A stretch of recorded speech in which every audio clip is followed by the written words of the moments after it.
Welcome to Ancient Secret Wisdom, a show about the ancient healing arts and wisdom of East Asia, and in particular China. My name is Tsao-Lin R.Ph. I'm a licensed acupuncturist, an herbalist, and massage therapist. I have a private practice in Soho, and I'm on the clinical faculty at Tri-State College of Acupuncture in New York and the Eastern School of Acupuncture in New Jersey. The ancients believed optimal health could be attained by practicing the Tao, also known as the Way. They understood the principles of practicing the Way as balancing the energies of the universe through physical, emotional, energetic, and spiritual levels. This program is devoted to the in-depth study of these mysterious ancient traditions. This wisdom connects us to the ancient age of Eastern medicine, a time when tending to an ailment addressed balancing and healing the entire body. So let the stress of the outside fade as your senses transport you to an ancient, gentler time.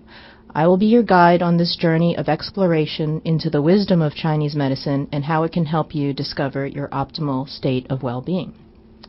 So today, I am honored to have a guest. His name is Thomas Leung. He is a licensed pharmacist, a Western pharmacist, and also a licensed acupuncturist and herbalist. And actually, as he said, he started out as an herbalist first, maybe at the age of 9, helping his grandfather to prepare herbal formulas. And he's a fourth generation of herbalist. He runs Chem Wo Herbal Pharmacy, which is an herbal pharmacy in Chinatown in New York. And also there is a clinic known as the Grand Meridian where some faculty from the Pacific College of Acupuncture practice, and it also is a community clinic. So Tom, welcome to the show. Thank you for having me. Pleasure to be here. Yeah. So you were, right before the show, we were going over some of the questions. And so tell me a little bit about Camwo. Okay. Camel is an herbal pharmacy. It's run very much, the structure is like a Western pharmacy, like you know. We take in prescriptions from licensed practitioners. They would either fax or email, or customers bring them in. We would take the herbal formulas and we fill them, and that's our primary function, filling herbal prescriptions. We also have some over-the-counter herbs as well for people who come in to buy. As you detailed earlier, in the rear of the pharmacy, we do also have a clinic, a small clinic, which serve as a private practice for some of the Pacific College faculty. And also on one day a week, on Thursdays, we run a community clinic. It's a low-cost community clinic for acupuncture and herbal consultation. And it's open to the public, and it's really one of the best-kept secret. Oh, now it's revealed. It's revealed here on this show. Exactly. Yeah. And that's the gist of the business. Right. Now, you also are on the faculty at the Pacific College, right? That's correct. I teach herbology. I teach herbology 3, the third level. And I've been doing that since 2002. So it's enjoyable.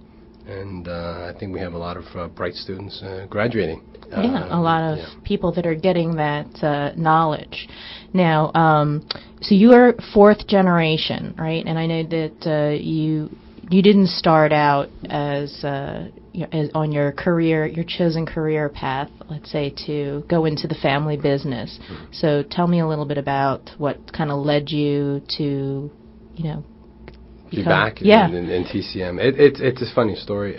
Growing up, I was always around the herbal pharmacy, as a source of free labor for my parents. And that, kidding aside, that I did learn a lot. But as with children of any business, you're around it a lot, and that's something that it's pretty much. You get tired of. Sure. By the time I was in high school and college. My dad and I had a conversation, and he, at this point, it was in the mid-'80s, and he didn't know whether Chinese medicine or alternative medicine really had any future in mainstream America, and was concerned for me that perhaps that I should have a backup career just in case it doesn't Sure. pan out. We take it for granted now that the mainstream America actually is very accepting of alternative medicine, but it wasn't always so. As a matter of fact, people often consider it quackery, even as late as the 80s. Exactly. You mean the 1880s, right? No, the 1980s. And so therefore, my father encouraged that I should study medicine, Western medicine. So Right. I did. I attended the University of Buffalo. It's a 5 years program, and I study Western pharmacy. So it's a great it's great information to have under your belt. So when, oh, absolutely. The Yeah. way I see it, medicine is medicine. I often tell people, I remind them really that the first chapter in our pharmacology book talks about the emperor, the Chinese emperor, Huangdi. right? And Yeah, how the Yellow Emperor. the Yellow Emperor, and they talk about how the first medicines were made, from botanical. Medicines were, were come from a botanical source, and they were cataloged. So that has its roots there. So after it was a 5-year program, and I graduated, and I worked a few years as a pharmacist. I was a supervising pharmacist in Broadway up by Riverdale. Right. And it was enjoyable, but I thought that I don't know if it was going to be a career for me. And at that time, my father told me that there are increasing demands from non-Chinese, non-locals in Chinatown. There's more demand for this type of service, and that it would be great to have me to go back and help work the business and expand the business. And I have to be honest, I had some reservations about doing that. Sure. Yeah. But actually, it's a big, I don't know, what is I'm just kind of interrupting here. As far as your customer makeup, I know that, even myself, I have a Chinese background, that going into Chinatown was pretty intimidating to go into like a pharmacy or something that, people didn't speak English, and they would be upset that I didn't speak Chinese or my Chinese would be so bad. But now, that's actually, what is your percentage of, let's say, like the old timers coming in? Right. It's changed tremendously. I started full time in 1994, and at the time, I would say our non-local business, meaning non-local Chinese business, constitute perhaps 10-15%. Right. And we're 85%, which is locals, people who live in the area, practitioners in the area. And now, I would say at least 75 to 80, even 85% of our business is non-locals. Right. So it has grown tremendously over the last 10, 12, 15 years. Right. Now, your pharmacy has been in, herbal pharmacy has been in Chinatown since 1973. Right. Mm-hmm. We were located on Mott Street before we moved to Grand Street. Oh, okay. In 85, right. Oh, so you moved over there. So technically the oldest TCM pharmacy in New York. That's correct. Right? Yep. Run by the same people. Yeah. The same direction, same mission. The same mission. Now Exactly. It's expanded to meet the demands. Because you have that background of being able to see the two sides, what, in your experience or opinion, a lot of the news now, things like Vioxx and Celebrex, and there are all of these side effects. Can, herbs help people with those conditions? Oh, I think absolutely. But first and foremost, I always I like to say I have the utmost respect for Western medicine, and that's I'm also a Western pharmacist, and I find that we all should have a healthy respect for other medical modalities. That's very important. With that said, I think there are a lot of things that in Chinese medicine that we can do that can do wonders. And just like in Western medicine, there are a lot of things that they do is just wonderful as well. Certainly, with you mentioned Vioxx, right, or Celebrex, and those have their issues, and there's certainly a lot that herbs can play a role in help alleviation of pain, arthritic pain, different types of pains in the body that we definitely can herbs can definitely help. Okay. All right. Well, we are going to be taking a break. This is Ancient Secret Wisdom, and you're listening to TribecaRadio.net.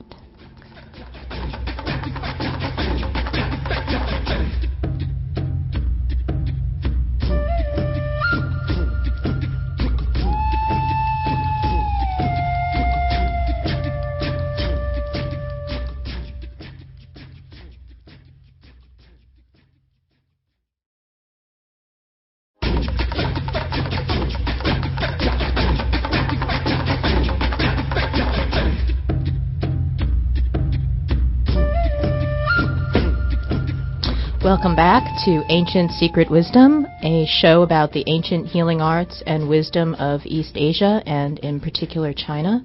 My name is Tsao-Lin R.Ph. I'm a licensed acupuncturist, an herbalist, and massage therapist. My guest today is Tom Leung, who is a acupuncturist, an herbalist first. An herbalist first, pharmacy manager. Also, very important. And also a licensed pharmacist in Western pharmaceuticals. And before the break, we were talking about some conditions that most recently Western pharmaceuticals have been pulled off, or a lot of caution has been taken for, patients taking those medications. And I was asking, if there are some comparable herbal remedies, or how could someone who maybe didn't want to take them, or if there was something else that they could do for themselves with regards to Chinese herbs. Mm-hmm. So, there are definitely situations where Chinese herbs are warranted and can do great benefits. But it is something that the general public should not try to medicate on their own. Try to buy herbs or read a book. That they should really see a certified herbalist to get a herbal prescription, because pain can be from many different sources. Sure. And that's something that it needs for a professional herbalist to discern the patterns and what type of pain and things like that. That way they can intelligently break it down and write a herbal prescription and use herbs, and that way the herbs can work best in that type of right. Because I know it's very individual. I mean, I also practice herbal medicine, right, not to as a graded degree as you do, but it is like very individual, and I'm actually very cautious when I prescribe an herbal formula, just because Absolutely. you're take into consideration of everything that that person is doing. So if somebody, are there any kind of contraindications for using an herbal formula along with a Western pharmaceutical? That has always been a concern with a drug. We call it drug to herb interactions. Right. There are very few reported drug to herb interactions. Oftentimes, a lot of the reports that are out there are cited basically potential. What happens is they say, well, these herbs constitute certain chemicals in there, and therefore, theoretically, these chemicals can either inhibit absorption of certain Western pharmaceuticals, or they increase the metabolism or whatever. But the thing is, these are all theoretical and have not been clinically tried.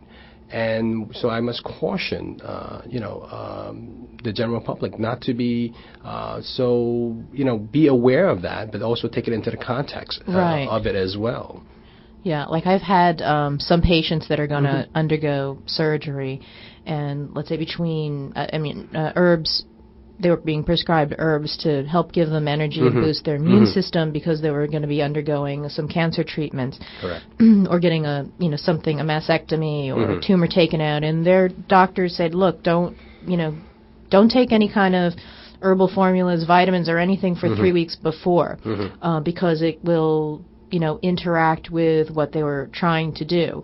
Right. I did read an article, and I thought it was interesting, that had to do with ginseng, which is a tonic. Correct. For yang tonic, for sexual prowess, but not limited to. Not limited to. But the best it's known used one. For, it's used in a, not by Mm-hmm. itself, but in tonics for that. And I was reading that it actually can cause blood to thin. So during surgery, there may not be so much clotting. But then if someone was taking a type of medication like a blood thinner, like a Coumadin, that it would cause the Coumadin would be kind of absorbed or eliminated much faster so that the blood would tend to clot. And I found it very interesting because that, and I don't know if they did like a particular study with that herb, but that on those two things that the herb seems to kind of auto-regulate something. Like if your blood's too thin, it's going to thicken it. If it's too thick, it's going to thin it. So I think that it's very interesting that the nature of herbs, that they're not going to, cause someone to have a stroke, or they're going to, cause somebody to have serious problems. Well, the best advice I can give to the general public is that they really should consult their physician as well as their herbalist. Right. It would be ideal to have a physician that's also trained and certified in herbology. But they're too far and few in between. These individuals, but definitely they should seek professional advice before actually mixing the two. Sure. I mean, there's always you have to kind of like have like a clean field, or where that they can do what they need to do and not feel that there's any interference. I mean, a lot of patients don't tell their primary care physician, or in some cases with only 5 minutes with your primary care physician, you can't talk that much. Absolutely. But there's a lot of information that's withheld, between both the practitioner and the patient, which is something that I find with the Chinese medical model, is that you're really listening to that person, you're focusing on that person individually and coming to a way of helping them get better, whatever it is, and it manifests differently for different people. So in the case of, let's say, like hypertension, cholesterol, diabetes, that this is kind of rampant. I mean, I'm finding my young patients that are 30s are on, Lipitor. Right, absolutely. But the diseases that you had just mentioned are actually, they're pretty easy to monitor. Right. Hypertension can be monitored, and so is cholesterol level can be monitored as well. And I think herbs can play a major role in these type of pathologies. That if someone who's on Lipitor may choose to use raw herbs, to use herbal supplements to deal with it, and see if they can maybe go with an herbal remedy and for 3 months, because these are slow progressing diseases. If you can adequately control them in 3 months, then God bless you. Then you can just use the raw herbs. And also, there are a lot of people who are poor candidates who take Lipitor. If you're hepatically compromised, if your liver function is not optimal, you cannot take Lipitor. Well, that's kind of I actually am thinking about. I have a couple of patients. One of them, he's actually pretty young. He's very early 30s and does everything: exercise, monitors diet, and although I'm very suspicious that it's the stress factor in his that affects it. Sure. And so he's on Lipitor, and the concern is at some point that his liver is not going to be able to manage, with the kind of, because it's pretty heavy duty medication, and then when he gets to that place, he's going to have a liver that's not so great, that hepatic function. And then on the other hand, his cholesterol is still going to become a problem. So, talking with him about, we do acupuncture, and then we're going to go cautiously. We'll see what happens. But I see a lot of that also, younger people who are they're kind of pre-diabetic. I don't know if you see a lot of that coming up. Especially with obesity going up in the United States. Type 2 diabetes is on the rise. Right, or that interesting kind of sugar or insulin resistant on the border. So that these kind of people would probably be very good candidates for herbal intervention before they get kind of to the... That's one of the strong points of Chinese medicine. It's a preventative medicine. That's something that I feel that's one of the strong points, where in Western medicine, we're very good in Western medicine in stopping symptoms. But prophylaxis, usually, that's something that, not that we don't have Western medicines for them, but it's not one of its forte. Right. Well, yeah, and also the cost. And Right, right. Also the cost. Although, I have to say that Chinese medicine is also not very cheap as well. I mean, because the insurance doesn't cover it. But if the insurance, that's that's a whole nother discussion. That's a whole other about discussion. Insurance. I think that if Yeah. insurance cover the Chinese For medicine the- as well, then I think it would be Yeah. more for it's more affordable. I mean, I don't know if you're I mean, you kind of grew up around like herbal medicine, kind of second nature. In some cases, you may not kind of think so philosophically about where they came from. I mean, some of the myth of how were the first herbs? How did they figure out? Right. How is that possible? How could someone figure out taking a certain group of herbs and putting them together and that would treat something? Right.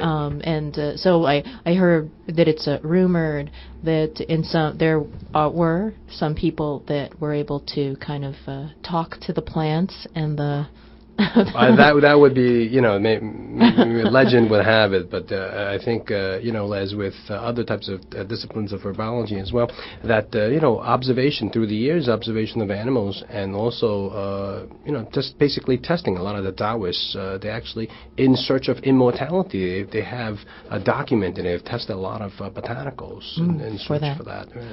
Okay, well, we're going to take a break. This is Ancient Secret Wisdom, and you're listening to TribecaRadio.net.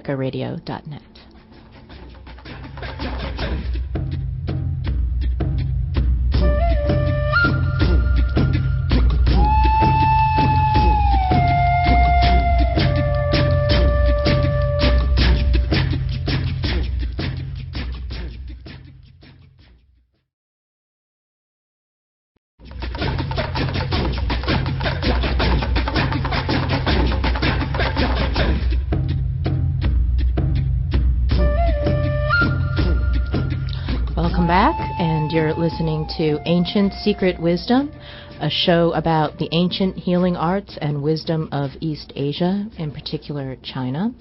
My name is Tsao-Lin R.Ph. I'm a licensed acupuncturist, an herbalist, and massage therapist. And today my guest is Thomas Leung, who is also an herbalist first, acupuncturist, and a licensed pharmacist, and herbal pharmacy manager. Sure. He has an herbal shop and pharmacy in Chinatown in New York, just in case, because I know people are listening all over the world. Their pharmacy will ship anywhere. So if you have a local acupuncturist or herbalist that you see or you're interested in seeing, that if they don't have a place to get their supplies, that they ship everywhere. And so there should be nothing to be your obstacle for that. Right, across all borders. International and state line. Right. So right before the break, we were talking about, how did the ancients, the wise ones, the old, the mythical fathers and mothers of Chinese medicine, kind of get this knowledge and wisdom, from the plants and, not just herbs, but, how do they figure out the meridians for acupuncture, the massage, also the doing the martial arts, the internal and the external, which we talked about in the previous show, and things like feng shui and astrology. I mean, there was a lot of knowledge and information from that time. And so Tom was talking a little bit about Taoists and that there are these secret documents. No secret documents, but through the years, through the hundreds and thousands of years, they've carefully documented. As a matter of fact, Chinese medicine is one of the best documented. Thank goodness for the strong writing system that they had, and still have. And still have, absolutely. And it's one of the probably one of the best documented medicines. For the length of time that it is, and what worked, what didn't work, what was poisonous and what's not, and through the years it's been revised and passed down. So it's not something that primitive, like it's not, people. It's not just 100 years old, or No. it's very old, and Right. I know here in the West we don't do human experimentation, but over thousands and thousands of years, Yes, the right. Chinese and other Asian cultural groups Sure. have tried it and tested and either lived or died or lived to tell the tale. Like I tell the students in school, Chinese medicine has been battle tested for thousands of years, and you will not be the first, and you definitely will not be the last person to use Chinese medicine. So, people should take comfort into that. It's a very well systematic, well documented medicine that they're learning in school, and that we're all sharing. Now, do you find that there is a lot of resistance to herbal medicine in the Western medical community? Are they? I think times are attitudes are changing with times. I remember initially when I got into full time, and this is in the early '90s, back into Chinese medicine, and my colleagues thought that I was crazy. They thought herbs and the Chinese medicine was quackery, and these are just your normal mainstream Western medical providers. There are even some of the younger people in the Chinese community also thought that as well, but times are changing. Times are changing. Now we have a lot of mainstream medical practitioners now who are very accepting and also taking part in. As a matter of fact, if you most major hospitals in New York City, Right. like Beth Israel, as Sloan Kettering is St. doing Vincent, all of them have a Department of Alternative Medicine. Or They have integrative medicine, Yeah. and also they definitely have an acupuncture program. So we've come a long way, and it's not just it's also a part of it's political. I hate to say, but and It's all political. What isn't political? Well, also, it's money. It's money too. When It's we money talk politics, too. Right, we really right, mean right. about the money. They feel that it's infringement on their turf. But times are changing, and we have more participation. We have more Western medical mainstream practitioners who are participating in Chinese medicine. I think it's a good thing. I think it's a good thing. I am in complete agreement, and I think that over the last 10 to 15 years, a lot of the research that's come out of NIH and also just Valuable. the White House Commission on CAM, they did a study because they found that so many people were actually going and taking natural remedies or doing what is not allopathically recommend or part of that system, and finding relief or coming back and reporting to their own doctors, hey, I'm doing this thing, I'm not taking what I'm going to take. And so I think it kind of was a stir and inquiry into what else is there. And I think the U.S. probably compared to the rest of the world who are listening to this show, so it may not be a problem for you guys, that they have much more integrative medical systems where they have, homeopaths, they have herbalists, they have someone who's a physiatrist, and they have the Western medical model, so people are able to have access to this. Sure. And here in the States, I showed you the article earlier. I had read it on, this is an herb that is used for malaria and actually is excellent at treating malaria. That's resistant to a lot of the pharmaceuticals now. And malaria is rampant in parts of Southeast Asia and in Africa, kills a lot. Absolutely. And so part of the article kind of talked about, that the interest in this herb was very low for, U.S. pharmaceutical companies because you can't patent an herb and you couldn't patent the extraction process for it. So there isn't that much interest. So I kind of want to let people who are listening know that if they weren't aware of it before, and I think they probably are a little bit if you're listening to this show, that you really need to investigate on your own and not just, kind of blindly accept someone says, oh, take this pharmaceutical, that there might be something else out there, and that's not the only thing that you can look for to help yourself, and that there's a lot of other things that are going on that have nothing to do with your well-being and mind. Right. So, and I know that herb is the artemisium, and in Chinese opinion is called qinghao. Yeah, qinghao, right? And then the extract of it is the artemisium. And as a matter of fact, I believe, if I remember correctly, is the only medicine that's recognized by the WHO, the World Health Organization, as the only effective treatment for malaria.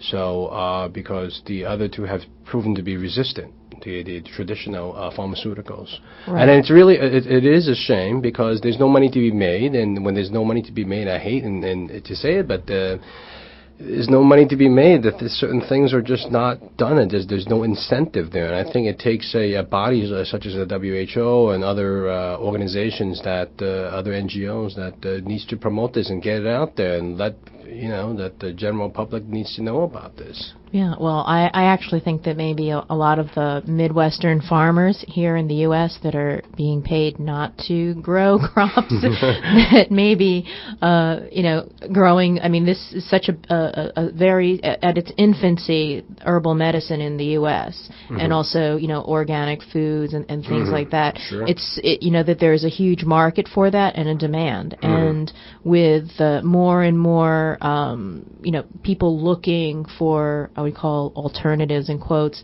or things that they can do on their own, and to learn more about their own health, take charge of that there is a much higher demand for these kind of products. Sure. And also for people who know how to use it. Right? Sure. Which is something that we always want to say, that if you're going to take herbs, that make sure that you see somebody, because it is very powerful medicine, right? And a lot of the Western pharmaceuticals are synthesized versions or extracts of an actual phytochemical or something coming from botanical. Right? That's correct.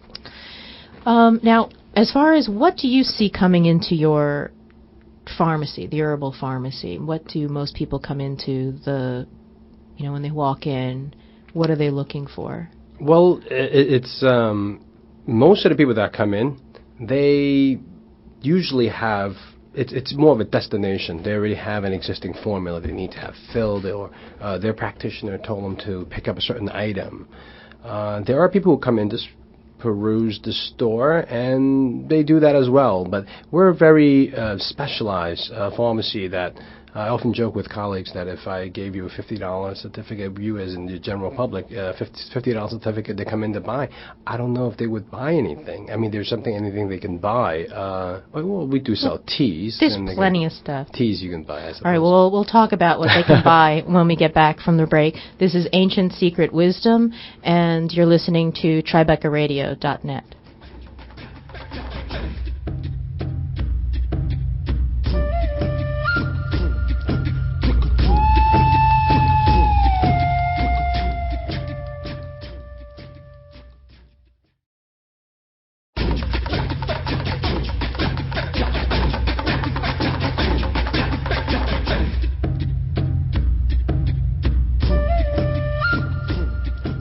Welcome back to Ancient Secret Wisdom, a show about the ancient healing arts and wisdom of East Asia, in particular from China. My name is Tsao-Lin R.Ph. I'm a licensed acupuncturist, an herbalist, and a massage therapist. Today my guest is Tom Leung, who is an herbalist since he's 9 years old, acupuncturist, and a licensed pharmacist, Western pharmacist. And before the break, we were talking a little bit about Camwo, which is his herbal pharmacy located in Chinatown in New York City. And we were talking about all the wonderful things that you could buy there, like lizards and no lizards. cicada shells and... Right. Well, I want to qualify one thing, what you said earlier. I worked in the pharmacy since I was 9, but I wasn't an herbalist. Okay. Give up the wrong. You just didn't know it then, but... But training started that Training. young. Yeah, there are, on the surface, as before the break, I was talking about, it seems like you wouldn't know what to buy. And, on the surface, it seems like there isn't anything for you to buy because you really don't know much. But when you speak to the staff, we can point out a lot of things that you would know. Things like chrysanthemum we sell, things like honeysuckle and mulberry fruits and wolfberries. These are all good. And with a little instruction, you can be on your way to make an herbal soup and something that people are very comfortable. Yeah, they have actually, I know you have pre-packed little soup packages that are herbs already that you just, you can cook them into a soup and they're a tonic. Right. Yeah, so you don't really need to even know that much about it. They, have some pre-packed things for people. Right. Well, maybe a little intimidating if you're not familiar with the environment, then you go in there. We have a very friendly staff, and we have a greeter as well. And they speak English. And they speak English because, like I've detailed earlier, 80% of our business is non-local. So, we're built to cater to non-locals. Right. So if you are local, you should definitely visit Camwo. They've got a lot of interesting things there, a tea bar, and they do have acupuncture there in the back. I think you probably have to make an appointment, so you can go in and make an appointment. You'll get to see things that you wouldn't see at the local Pathmark or Food Emporium. And you could learn something. I know that chrysanthemum and honeysuckle, those are good for treating heat, like sore throats. That's right.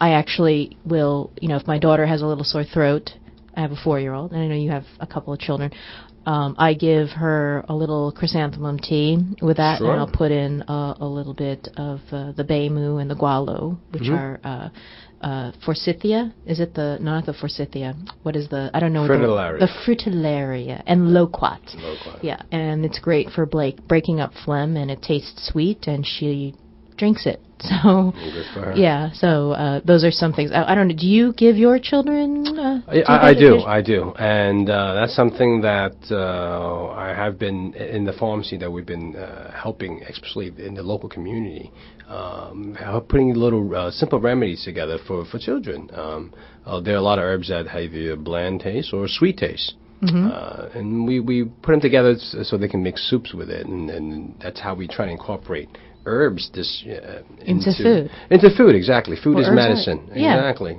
And also herbs are food, like garlic and scallions. Absolutely, and they can be therapeutic as well. Sure. The ginger is So I know that a lot of children suffer from asthma, and I know that from the classical texts, they have a lot of formulas for wheezing and coughing and things like that. And children respond very quickly to herbal medicine. Right. And they're taking the stuff, and they're not even knowing it because they're just, I'm just drinking soup. Yeah, it's amazing. Pretty sneaky, right? Yeah, it is. So now, as far as since you are 4th generation herbalist, and it was really before Revolution, Chinese Revolution, where actually in China, I don't know if most people know that Chinese medicine kind of shifted to be more standardized, to be taught more in like a university format. And but prior to that, it was really handed through family generation or from master to apprentice. So, and I know your pharmacy is primarily TCM, which is traditional Chinese medicine pharmacy. But I'm sure that you've got some other some family secrets. No, the thing about Chinese medicine, it seems very mythical and mystical, and well, it's mysterious. Because people don't know about it, but it's really, like I said earlier, it's a very well documented medicine, and you have access to this, particularly like you said after 1949. When the government thought promoting Chinese medicine was consistent with their government policies, was good for TCM. It made it more structured, and I think it demystified a lot of the perceptions of it. You have to have great powers in order to be a practitioner. And, a lot of it has been demystified in the last 50 years, 50, 60 years or so. And in the past, like my great-grandfather and my grandfather, it's been family taught. You do apprenticeship with your father until he's ready to retire. And that could be 40, 50 years, sometimes even 60 years. Because he's been taking those tonics. Exactly. Even my grandfather retired perhaps maybe 15 years ago. He's 90 now. 94, maybe even 20 years ago. And my father, in his presence, was not the herbalist until he was ready to retire. But meanwhile, he was learning. It's a lifelong journey. And that's where you build up your experience. So in the presence of my father, I am not the herbalist. I'm a herbalist. I'm an herbalist, but I'm not the herbalist. You know nothing. So, but he's the herbalist until he's ready to move on. I mean, I think that there's with Chinese medicine, that as you get older, if you're a practitioner, the more knowledge, as you get older, all of that knowledge, you become more valuable. Right. The fact that you're 70 years old, and I know you're not 70 years old. Not yet. That you have more knowledge and more wisdom and more respect the older you are. Sure. In the Western kind of model, when you're an old doctor, it's like, you don't know the new ways, you don't use and a lot of that clinical experience is kind of pushed aside, whereas with the Right. Chinese medicine, it's really about you're really about as good as how many people you've True. kind of touched and interacted with, and that what you're learning doesn't come from a book but from hands-on. Right, practical experience. And I think there needs to be a balance between the two. I don't think either or is necessarily is the truth. The younger practitioners also are more familiar with newer disease states and some of the newer protocols, and that's coming out of the mainland China, the research in Japan also. Australia is another big one, and they're people who are in tune with the newer protocols. Have an advantage. Of course, those practitioners who's been practicing a long time have experience. There's also a lot of value there as well. The practical experience aspect of it. I think the balance between the two, I think it would be it's probably best. Right, the balance. Yeah. Okay, so I know that we're going to start to run out of time when I'm about to ask a loaded question. I know that with fertility, that Chinese herbal medicine is very effective, and in fact, in Chinese medicine, gynecology and obstetrics is comparatively very advanced in terms of knowledge. If you go back 1 century in the West, there wasn't a lot of information about that. And you said you work a lot with fertility clinics and formulas. Sure. We work with probably a number of big fertility clinics in Manhattan. The field of fertility is just for Chinese medicine, it's exploded in the last, I would say, 5 years or so. And a lot of great results where... Tremendous results. There's some documented in the studies where they feel that Chinese medicine has helped improve the success rates, some of the procedures, IVF, for example. Right. And this has put a lot of demand on for people who specialize in fertility. And this is just kudos for some of the practitioners who have gone into this field.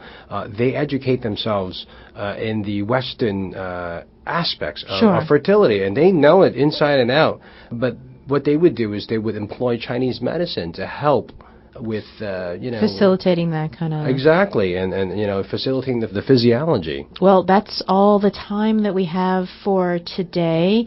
I'm going to have to do another show on fertility and herbs and have Tom come back, and we can talk a little bit more about more specifically.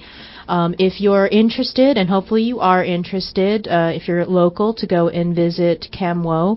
They are located in Chinatown, 211 Grand Street. And you can also visit their website, which is www.camwo, wo.com. And what is the phone number? The phone number is 212-966-6370. And if you're... Has been for the last 30 years. Oh, great. And if you're, you can always come and look on my website, which is Integrative Healing Arts. That's www.integrativehealingarts.com. And the number is 917-294-3805. And we also want to thank Mike, our audio person. This is Ancient Secret Wisdom, and you're listening to TribecaRadio.net.